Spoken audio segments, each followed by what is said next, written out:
په دې دغه پسې ماته یو خبره را یاد شوه. دا ډېر ملګري ماته دغه دپاره تپوس رانه کوي. ماته وایي چې مولانا صاحب زمونږ په مخ باندې ډېرې زیاتې دانې روزېږي او مخ مو ډېر زیات دغه وي. ځینې خلک بیخي په حسن باندې ډېر زیات نازېږي، خصوصا د جینکۍ ډېر زیات د دې فکرمندې وي. قسمه قسم دوایان یو علاجونه او دا شیونه استعمالوي په دې غرض باندې چې زمونږ په مخ باندې دانې او داغونه وغیره نه وي. د دې لپاره موږ ته یو بهترینه وظیفه وښایي، یو علاج وښایي. ډېر خلک ما ته د دې لپاره اکثر زه خو دا دمونه وغیره کوم نو دې کې ډېر مشغولتیا وي، نو اکثر ما ته دغسې مسایل لازي، دا نوجوانان داسې وایي. نو د دې لپاره زه تاسو ته یو بهترینه علاج ښیم، یو بهترینه خبره، یو وظیفه هم دله در کوم انشاءالله. او وظیفه هم ډېره زبردسته وظیفه ده انشاءالله، خو په ګارنټۍ سره به کار کوي، 100% په ګارنټۍ سره به انشاءالله الله تعالی به بیا په مخ باندې داغونه دانې نه راخیږي. خو دا ده یو څو شرایط دي. ګوره چې تاسو د صحت لپاره، صحت یو ډېر لوی نعمت دی د الله تعالی. الله تعالی چې صحت را لېږلی دی نو د صحت لپاره ګوره الله تعالی اسباب هم را لېږلي. ځینې خلک رسول الله مبارک حدیث دی، حدیث شریف کې دغسې راځي، رسول الله مبارک فرمایي چې دوه نعمتونه داسې دي چې انسان د هغې ډېر زیات خیال نه ساتي.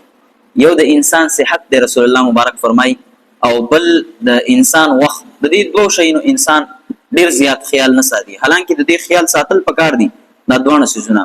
نو دا د دانو والا قصه راته رایاده شوه. ګورې یو خو زموږ خوراکونه نن سبا زمانه کې چونکې ګرمایش ډېر زیات دی، ګرم خوراکونه دي، ټولې مسلې دي، بریاني ده او چرګان دي، دا پارمي چرګ دی، دا سانډا چرګ چې دا بیخي نه بانګ وایي او نه انډه اچوي، دغه ټول خلک استعمالوي. او دغسې قسمه قسم ګرم خوراکونه وي، ټول زموږ هر طرف ته ګرم ګرم خوراکونه. نو ظاهره خبره ده د ګرم خوراک هغه نتیجه هم دغه وي چې په دې باندې په مخ باندې دانې هم راخیږي، بدن باندې خارښ هم لګي او قسمه قسم د معدې مشکلات هم پیدا کوي. خو به هر حال یو خو دغه ده چې د چا په مخ باندې ډېر په کثرت سره دانې وي نو هغې له دا خبره ډیره ضروری ده چې هغه پیله د ګرمایش لږ کمې وکړي، دا ګرم خوراکونه لږ کم کړي. نو چې ګرم خوراکونه څومره کم استعمالوي دی انشاءالله د هغه به بیا په مخ باندې دانې نه روځي، د هغه ته به د خارښ شکایت هم نه وي، دغسې د معدې مسایل به هم ډېر کم وي انشاءالله. بله دا د دې دپاره زه یو بهترینه وظیفه تاسو ته ښیم.